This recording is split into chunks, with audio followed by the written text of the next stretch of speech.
15 সালের দিকে কোনো এক রমজানে আমি ঈদ উদযাপন করতে এসেছিলাম এই জেলার শহীদ পরিবারগুলোর সাথে।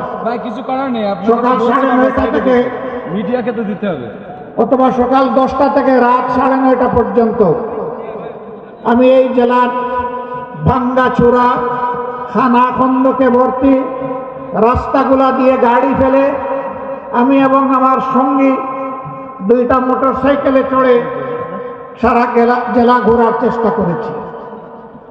আমি লোকদেরকে জিজ্ঞেস করেছিলাম, আমরা শুনে থাকি উন্নয়নের জোয়ারে দেশ ভাসছে, সেই জোয়ারের সামান্য ছিটাফোঁটা পানি কি এখানে আসে না? বলে যে না, আসে না। কেন আসে না? বলে বর্তমান শাসক গোষ্ঠী সাতক্ষীরাকে বাংলাদেশের অংশ মনে করে না। সাতক্ষীরার উপর তারা জুলুম করেছে, সাতক্ষীরার জনগণের অধিকার দেয়নি।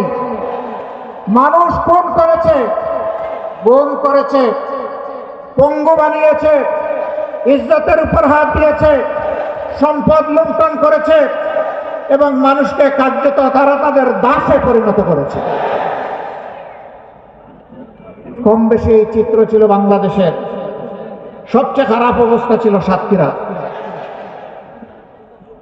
আমরা মহান আল্লাহর দরবারে দোয়া করি, শুধু আল্লাহর দিনের পক্ষ নেওয়ার কারণে যদি এই জেলার এই অবস্থা হয়ে, আল্লাহ তুমি দুনিয়া এবং আখেরাতে এই জেলার মর্যাদা তুমি বাড়ায় দাও।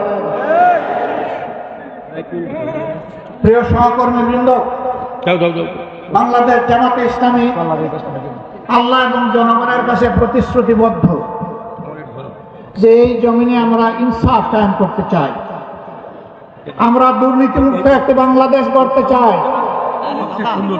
আমরা সুষম উন্নয়ন মানুষকে উপহার দিতে চাই।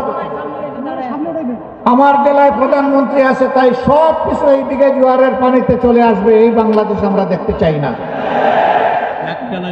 আমরা এমন একটি বাংলাদেশ দেখতে চাই, কেউ চাইলেও তার অধিকার পাবে, না চাইলেও তার অধিকার পাবে। আমরা এমন একটি বাংলাদেশ দেখতে চাই যেই দেশে লক্ষ বেকার যুবকের মিছিল হবে না, বরঞ্চ আমাদের যুবকেরা আমাদের সম্পদে পরিণত হবে।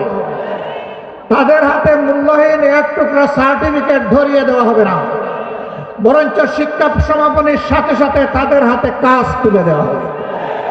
এমন শিক্ষা চাই আর এমন শিক্ষিত জাতি চাই। তবে এই শিক্ষা অবশ্যই নৈতিক এবং দুনিয়াবি বা জাগতিক শিক্ষার সমন্বয় হতে হবে। মানুষ যাতে মানুষ হয়, শিক্ষা নিয়ে মানুষ যাতে ডাকাত না হয়, আমরা সেই শিক্ষাটি চাই।